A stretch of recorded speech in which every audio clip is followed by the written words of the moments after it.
नमस्कार, स्वागत है फिर से सभी का संस्कृत नमः संस्कृताय चैनल पर। संधि पढ़ने के क्रम में आज हम पररूप और पुरुरूप संधि को जानेंगे। देखते हैं पररूप संधि और पुरुरूप संधि। आप एक चीज और जाने कि पररूप संधि, जब भी हम पररूप और पुरुरूप संधि पढ़े तो दोनों को एक साथ पढ़ें, क्योंकि ये एक दूसरे के से मिलती जुलती हैं। सिमिलरिटी जो है इनमें एक दूसरे में है। तो पररूप संधि और पुरुरूप संधि को आप एक ही साथ पढ़ें। जैसे आपने पहले पररूप संधि पढ़ी तो उसके बाद पुरुरूप ही पढ़े, पुरुरूप पढ़ी है तो पररूप संधि ही पढ़े। उसके बीच में जैसे दीर्घ संधि या वृद्धि संधि या यादि संधि कोई और संधि ना पढ़े। तो इससे क्या होगा कि आपको इसमें दोनों को समझने में आसानी होगी और जल्दी से आपको समझ आएगी। शुरू करते हैं पररूप संधि। पररूप संधि का सबसे पहले हम सूत्र जानते हैं, एंगी पररूपम। पररूप संधि का सूत्र है एंगी पररूपम, अर्थात कौन से सूत्र से पररूप संधि होती है। क्वेश्चन यहाँ यह बनता है, तो एंगी पररूपम सूत्र से या एंगी पररूपम सूत्र से कौन सी संधि होती है, पररूप संधि। अब पररूप संधि का हम एक सामान्य सा अपने आम भाषा में अर्थ जाने तो पररूप का मतलब होता है कि अपना रूप दूसरे को दे देना। ठीक है, अपना रूप दूसरे को दे देना। तो किस प्रकार से, देखिए सूत्र को हम टेबल के माध्यम से जानते हैं। टेबल हमारी क्या कहती है कि अवर्णांत उपसर्ग, अवर्णांत उपसर्ग प्लस ए ओ। ठीक है, ए ओ, एंग में जो प्रत्याहार में आते हैं वो है ए ओ। एंग प्रत्याहार में आने वाले वर्ण क्या है, ए ओ, और इज इक्वल में क्या बन जाएगी, पररूप संधि। क्लियर। देखिए यहाँ पर क्या कहा है, अवर्णांत उपसर्ग का मतलब क्या है। हमने पिछली वीडियो में उपसर्गों को पढ़ा था।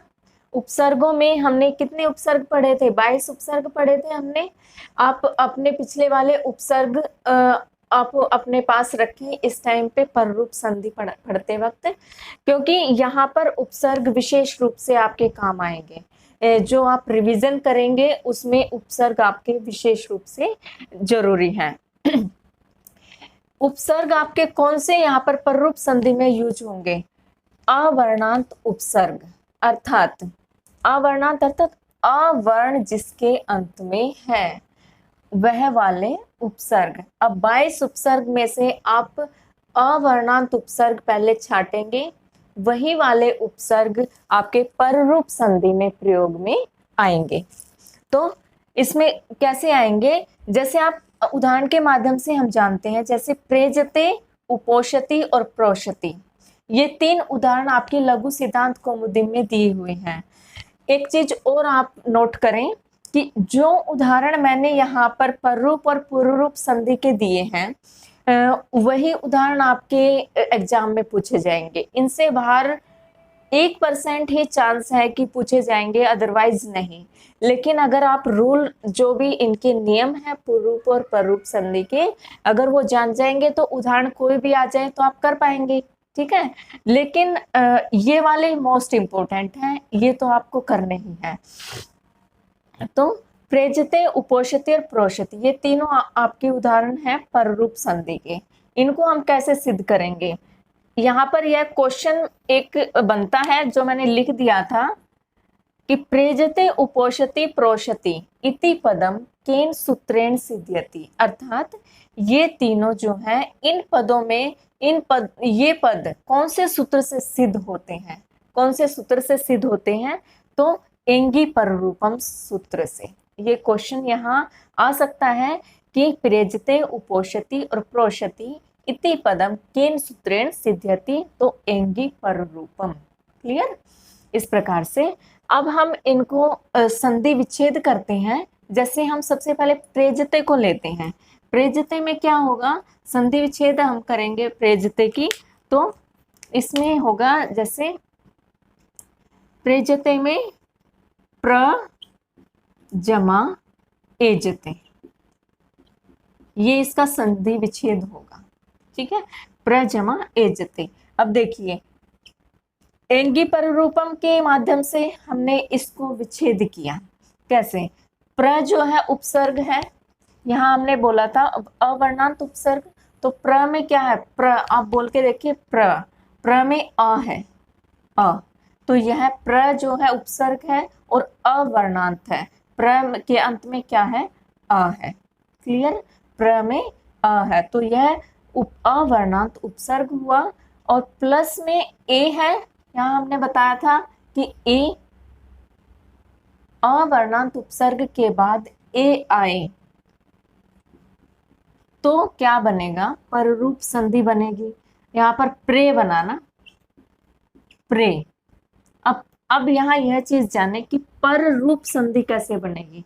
हमने यहाँ कहा था अभी कि हम अपने सामान्य भाषा में जाने तो पर रूप का मतलब है कि अपना रूप दूसरे को दे देना।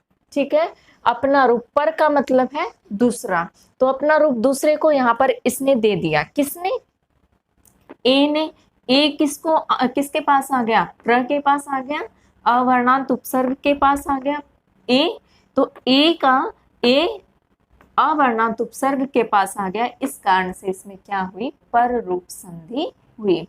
इसी प्रकार से हम उपोषिति उदाहरण ले लेते हैं। उपोषिति में क्या है? हम इसका संधि विच्छेद करें तो उप जमा ओषति, उप जमा ओषति। आप देखिए, आप इसमें अपने उपसर्ग में देखिए, जो 22 उपसर्ग आपके हैं उसमें उपसर्ग है एक, अर्थात उप में क्या है? अवर्ण है, अवर्णांत उपसर्ग है उप। ठीक है, तो और प्लस में क्या आया? ओ आया। ठीक है, तो ये क्या बना? उपोषिति, यानी कि ओ यहाँ पर बन गया, सॉरी पो बना यहाँ पर। यह ओ जो है इस प में मिल गया। ठीक है, इसने अपना रूप प को दे दिया, तो यही है हमारी पर रूप संधि। क्लियर? तो इसी प्रकार से तीसरा उदाहरण हम ले लेते हैं, प्रोषति। इसमें भी प्र जमा ओषति, इसको भी जान गए होंगे आप। प्र उपसर्ग में ओ मिल गया तो क्या बना? प्रोषति। ठीक है, इस प्रकार से। तो इस सूत्र के माध्यम से हमें यह सिद्ध होता है। आई थिंक क्लियर हो गया होगा सबको। इससे आगे है पर रूप संधि कौन कौन से सूत्रों से होती है। एंगी पर रूपम, शकंद्वादिशु पर रूपम वाच्यम और ओमांगोश्च, इन 3 सूत्रों से पर रूप संधि होती है। अब एंगी पर रूपम हमने जान लिया, टेबल के माध्यम से कौन सा सूत्र है ये सब हमने जान लिया। उसके बाद आता है शकंद्वादिशु पर रूपम वाच्यम। अब ये सूत्र क्या कहता है कि शकंदु गण से पठित शब्दों में क्या होती है? पर रूप संधि होती है। शकंदु गण से पठित शब्दों में, अब देखिए मैंने कुछ यहाँ पर उदाहरण दिए हैं। एक चीज और, यहाँ पर कुछ उदाहरण इसके मेन है जो कि इस सूत्र से ही निकलते हैं। जैसे यहाँ पर लिखा है अंध, ठीक है, अंध है।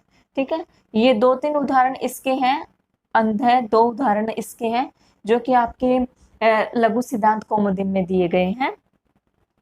तो शकंदु गण से पठित शब्दों में क्या होगी? पर रूप संधि। ये तो आपको याद हो ही जाएंगे, ये तो मेन है दोनों। शक जमा अंधु, ठीक है, और कर्क जमा अंधु, मार्त जमा अंड है, इस प्रकार से। क्लियर? सूत्र के माध्यम से दिए हैं, आप इस चीज को समझें कि यहाँ पर आपका एक सूत्र है अचो अंत्यादि टी सूत्र। अचो अंत्यादि टी सूत्र। अचो अंत्यादि टी सूत्र में क्या होता है कि जो टी होता है, टी की हमेशा इत संज्ञा होती है। टी की क्या होती है? इत संज्ञा होती है। और इस चीज का आप सबको पता है कि इत संज्ञा से क्या होता है? इत संज्ञा से क्या होता है? लोप होता है। इत संज्ञा से क्या होता है? लोप होता है। तो टी संज्ञा से जो भी बनेगा वो उसकी इत संज्ञा होगी, इत संज्ञा से लोप हो जाएगा। अब इन सूत्रों के माध्यम से हम जानते हैं, जैसे मनस जमा ईशा। मनस में क्या है? मनस में अस है, अब देखिए अंत में अस है, मनस में क्या है, अस है। अस की जो है टी संज्ञा हो जाती है, अस की टी संज्ञा हो जाती है। यहाँ पर अत है, अत की टी संज्ञा हो जाती है। हल में अ है, इसमें अ की टी संज्ञा हो जाती है, इन सब की टी संज्ञा हो जाती है। और टी संज्ञा होने के बाद क्या हो जाता है, वहां पर लोप हो जाता है, किसका, स्वर का। अर्थात जो अंतिम स्वर होता है, अर्थात जो अंतिम स्वर होता है उसकी क्या होती है, टी संज्ञा होती है। इसको आप नोट डाउन कर लें साइड में कि जो अंतिम स्वर होता है, अंतिम स्वर की टी संज्ञा होती है, अंतिम स्वर की टी संज्ञा होती है, और उस टी संज्ञा का क्या हो जाता है, लोप हो जाता है। हम इसको सिद्ध करते हैं, जैसे मनस जमा ईशा मनीषा बनता है, मनस जमा ईशा मनीषा बनता है, ठीक है। क्योंकि कैसे बना आप ये देखें, जैसे इसमें अस हमने निकाला था, यहाँ पर मनस में अस निकाला था, अंतिम स्वर अस निकाला था यहाँ पर, तो अस की हमने क्या कही, टी संज्ञा, अचो अंत्यादि, अच अर्थात स्वर का जो अंतिम है, जो स्वर का अंतिम है उसकी टी संज्ञा होती है। इस सूत्र को आप इस प्रकार से जानें। तो मनस में जो अंतिम अस है उसकी यहाँ पर हमने टी संज्ञा करी है। अस की टी संज्ञा करने के बाद यहाँ पर अस की टी संज्ञा करने के बाद अस का हमने लोप कर दिया, इस अस का क्या कर दिया, हमने लोप कर दिया, ठीक है। अस का लोप करने के बाद ई कहाँ पर आ गया, न में आ गया, ई ने अपना रूप न को दे दिया, अस था यहाँ पर, अस खत्म कर दिया और ई का रूप न में आ गया, तो यहाँ पर क्या बन गया, मनीषा। उसी प्रकार से पतत में अथ जो है स्वर है, उस वह टी संज्ञा के कारण टी संज्ञा हो गई उसकी, और उसका क्या हो गया, लोप हो गया। तो उसी प्रकार से अ ने अपना रूप त को दे दिया, तो पतंजलि बना। यहाँ पर क्या बना, पतंजलि। इसी प्रकार से हल और ईशा, आप इन सारे उदाहरणों को आप खुद से सिद्ध करेंगे, ठीक है, खुद से इनकी संधि करेंगे, क्लियर। इसी प्रकार से बनेंगे हलीशा, शकंदुह, करकंदुह, मार्तंडह और कुलटा, इस प्रकार से। तो इतना आपको समझ आ गया। आगे है ओमांगोष्ठ सूत्र। ओमांगोष्ठ सूत्र में क्या है कि इसमें आपके ये दो उदाहरण मेन हैं, जो आपकी लघु सिद्धांत कौमुदी में उदाहरण दिए हैं वो ये दो मेन हैं। यह सूत्र क्या कहता है कि जो शिव जमा ए ही, ठीक है, अ और ए मिलकर क्या बना यहाँ पर, ठीक है, ए किस में मिल गया, व में मिल गया, तो पररूप संधि का यह ओमांगोष्ठ सूत्र कहता है कि शिवे ही इस प्रकार से बनेगा, शिव जमा ए ही, ओमांगोष्ठ सूत्र से, क्लियर, ओमांगोष्ठ सूत्र से, ठीक है। ओम अंग च, ओम अंग है च, इस प्रकार से। तो शिवे ही, शिवाय जमा ओम नमः है, तो शिवायो नमः है। इसने यह अ जो है वो इसमें आ गया शिवायो, पर रूप संधि के कारण शिवायो नमः है। इस प्रकार से आपके इस सूत्र के माध्यम से भी ये दो ही आपके मेन है। आपसे क्वेश्चन यह कर दिया जाएगा कि शिवायो नमः किस सूत्र से हुआ, ओमांगोष्ठ सूत्र से, या फिर ओमांगोष्ठ सूत्र से कौन कौन से उदाहरण आपके आते हैं ओमांगोष्ठ सूत्र के अंतर्गत, तो शिवे ही और शिवायो नमः। क्लियर, इस सूत्र को इतना ही आपको जानना है, क्लियर। तो इस उसके बाद पर पूर्व रूप संधि। पूर्व रूप संधि में सबसे पहले सूत्र को जानते हैं कि सूत्र एंग पदांत आदति, ठीक है, एंग पदांत आदति। इस सूत्र के माध्यम से यह क्या कहना चाहता है, हम टेबल के माध्यम से जानते हैं कि जैसे पदांत ए और ओ, पदांत कौन से हैं, ए और ओ। यहाँ पर लिखा है एंग, एंग के अंतर्गत ए और ओ आते हैं, हमने वहां भी जाना था, ठीक है, ए और ओ आते हैं एंग के, एंग प्रत्याहार के अंतर्गत। उसके बाद हर्स्व अ, ठीक है, हर्स्व अ, और इन दोनों के मेल से क्या बनती है, पूर्व रूप संधि बनती है, ठीक है, पूर्व रूप संधि बनती है। अब अ जो है, अ का क्या बन जाता है, ये वाला चिन्ह आप देख रहे होंगे, इस चिन्ह को बोलते हैं अवग्रह, इस चिन्ह को क्या बोलते हैं, अवग्रह। ये चिन्ह आपने संधि में देखा होगा, इसको अवग्रह बोलते हैं, ये एस टाइप का लग रहा है आपको, तो अवग्रह बोलते हैं इसको, ठीक है। हम इसको यहाँ पे परिभाषित करते हैं, पदांत ए ओ के बाद, पदांत ए ओ के बाद जब ह्रस्व अ आए, ह्रस्व अर्थात छोटा अ आए, तो पूर्व रूप संधि होती है। इस ह्रस्व अ को अवग्रह चिन्ह से प्रदर्शित किया जाता है, दिखाया जाता है, अर्थात यहाँ पर अ की जगह क्या आ जाएगा, अवग्रह चिन्ह आ जाएगा। जैसे हम उदाहरण के माध्यम से जानते हैं कि हरे जमा अव, हरे अव, यहाँ पर अवग्रह चिन्ह, अ की जगह क्या आ गया, अवग्रह चिन्ह आ गया, ठीक है, हरे अव। उसके बाद तेजो जमा असी, तेजो असी,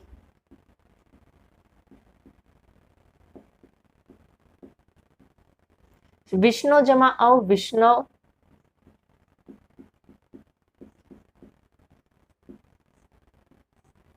विष्णु अव, इस प्रकार से।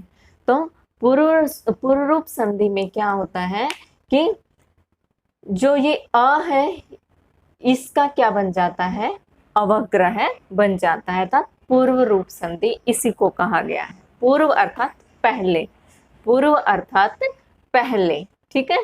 तो इस प्रकार से यह पहचान है पूर्व रूप संधि की कि जिसमें भी यह अवग्रह चिन्ह होगा, अगर आपको कोई इनमें से उदाहरण दे दिया जाए कि इसमें कौन सी संधि है, तो आप आसानी से समझ सकते हैं कि इसमें कौन सी संधि है, पूर्व रूप संधि है। सूत्रों को तो आपको याद करना ही है कि जो प्लस से पहले ए है या ओ है, और प्लस के बाद क्या है, ह्रस्व अ है, ठीक है।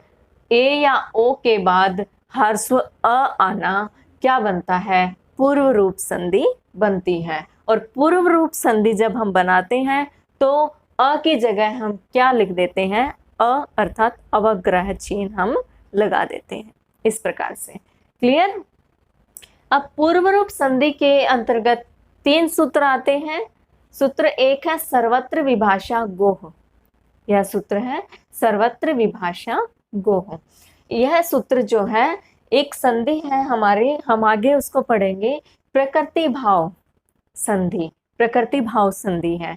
तो इस सूत्र के माध्यम से, वैसे तो पूर्व रूप संधि है, ठीक है, वैसे तो क्या होगी, पूर्व रूप संधि होगी, पूर्व रूप का सूत्र है ये, लेकिन इस सूत्र के द्वारा क्या होता है, विकल्प से प्रकृति भाव संधि यहाँ पर होती है, विकल्प से, ठीक है, विकल्प से प्रकृति भाव संधि यहाँ पर होती है। हम इसको डिफाइन करते हैं, जब गो शब्द के बाद ह्रस्व अकार आए तो विकल्प से प्रकृति भाव हो जाता है।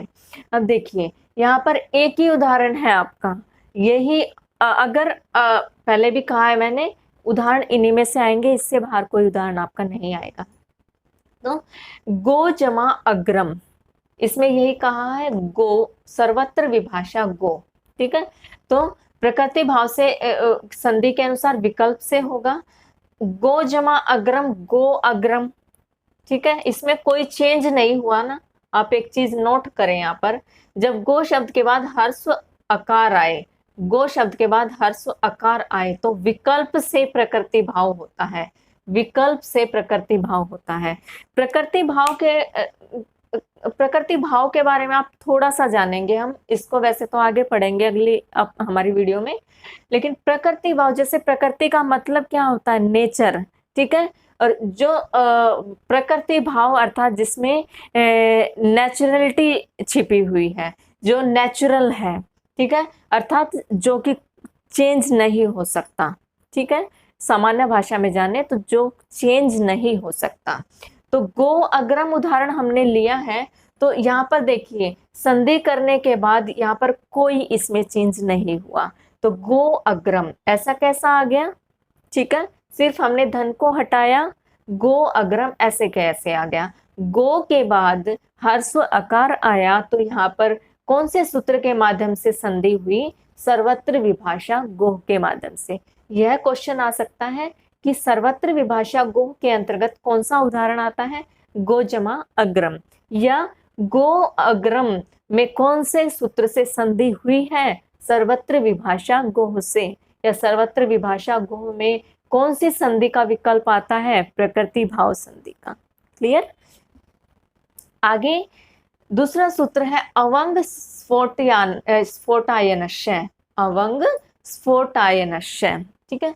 अवंग स्फोटायनश्य क्या कहता है कि विकल्प से अवंग आदेश हो जाता है, विकल्प से अवंग आदेश हो जाता है। इसको हम ऐसे एक्सप्लेन करेंगे, जब गो शब्द के बाद, सेम यही उदाहरण यहाँ पर दिया गया है अवंग स्फोटायनश्य में, कि जब गो शब्द के बाद कोई स्वर आए तो गो के ओकार के स्थान पर, गो में क्या है, ओ है, इसलिए यहाँ पर क्या कहा है, ओकार, गो के ओकार के स्थान पर क्या आदेश होगा, अवंग आदेश होगा, अवंग आदेश होगा। अब देखिए अवंग आदेश कैसे होगा, अवंग आदेश में क्या होता है, जो ये अंगय होता है, अंगय जो होता है इसकी क्या होती है, इत संज्ञा होती है, इसकी क्या होती है, इत संज्ञा होती है, और इत संज्ञा से इसका क्या हो जाता है, लोप हो जाता है, इत संज्ञा से लोप हो जाता है। तो इसी प्रकार से, और लोप हो जाता है, तो इसी प्रकार से क्या होता है आपके, और यहाँ पर जो होती है, यहाँ पर दीर्घ संधि होगी, किस प्रकार से अभी देखते हैं, दीर्घ संधि यहाँ पर होगी। देखिए गो जमा अग्रम, गो और ओकार के स्थान पर क्या आ गया, अवंग आदेश हो गया, ओकार के स्थान पर अवंग आदेश हो गया। अवंग अर्थात अंग की इत संज्ञा होने के बाद क्या बचा, अव बचा, ठीक है। तो यहाँ पर क्या बना, ओ को हटा दिया इन्होंने, ओकार के स्थान पर अव आ गया, अवंग आ गया था, अंग की संज्ञा होगी, सिर्फ अव रह गया, तो गौ बन गया। यहाँ पर अव आने से क्या बना, गौ बना, अव आने से क्या बना, गौ। लेकिन हमें यह मालूम नहीं है कि यहाँ पर आ क्यों आया, आ तो बड़ा है, दीर्घ है, या तो दीर्घ संधि का होना चाहिए, तो यहाँ पर दीर्घ संधि का भी विकल्प है। क्लियर, यहाँ पर दीर्घ संधि का भी विकल्प है, तो दीर्घ संधि भी यहाँ पर होगी इस सूत्र के माध्यम से, ये चीज आपको याद रखनी है। तो यहाँ पर दीर्घ संधि के कारण यहाँ पर आ गया, आ आदेश हो गया, तो यहाँ पर बना गवाग्रम। क्लियर, यहाँ पर बना गवाग्रम, इस प्रकार से। तो आगे है इंद्रे च सूत्र, इंद्रे च, इसमें क्या होता है, नित्य अवंग होता है, इसमें क्या होता है, नित्य अवंग होता है। नित्य अवंग में अवंग को तो इस प्रकार से आप समझे, जैसे हमने इत संज्ञा से लोप हुआ था, अंग का बचा है अव, इतना आप जान चुके हैं। इसको हम परिभाषित करते हैं कि गो शब्द के बाद इंद्र शब्द आए, गो शब्द के बाद इंद्र शब्द आए, तो गो के ओ के स्थान पर, गो के ओ के स्थान पर नित्य अवंग आदेश होता है, नित्य अवंग आदेश होता है।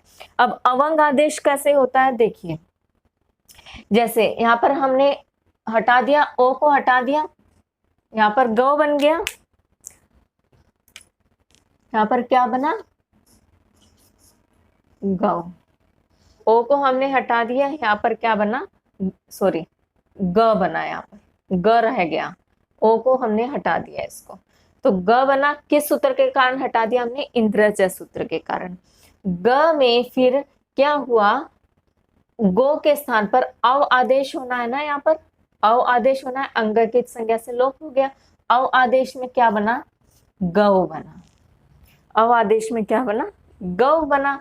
गौ में अ और ई मिलकर क्या आदेश होता है, हम यह पढ़ चुके हैं कौन सी संधि के माध्यम से, आप यह जाने अपने आप से। अ और ई मिलकर क्या बनता है, ए बनता है। क्लियर, अ और ई मिलकर क्या बनता है, ए। तो यहाँ पर क्योंकि यह पूर्व रूप संधि है, क्लियर, तो यहाँ पर व में ए लग गया, तो यहाँ पर द्र, गवेंद्र है, इस प्रकार से गवेंद्र है। यह उदाहरण सिद्ध होता है इंद्रे च सूत्र से। क्लियर, इंद्रे च सूत्र से यह उदाहरण आपका क्लियर होता है। तो इस प्रकार से बच्चों आज हमने पररूप संधि और पूर्व रूप संधि को उदाहरण के माध्यम से जाना। उम्मीद करती हूँ आपको अच्छे से क्लियर हो गया होगा। आप ऐसे ही अपनी तैयारी जारी रखिए। धन्यवाद।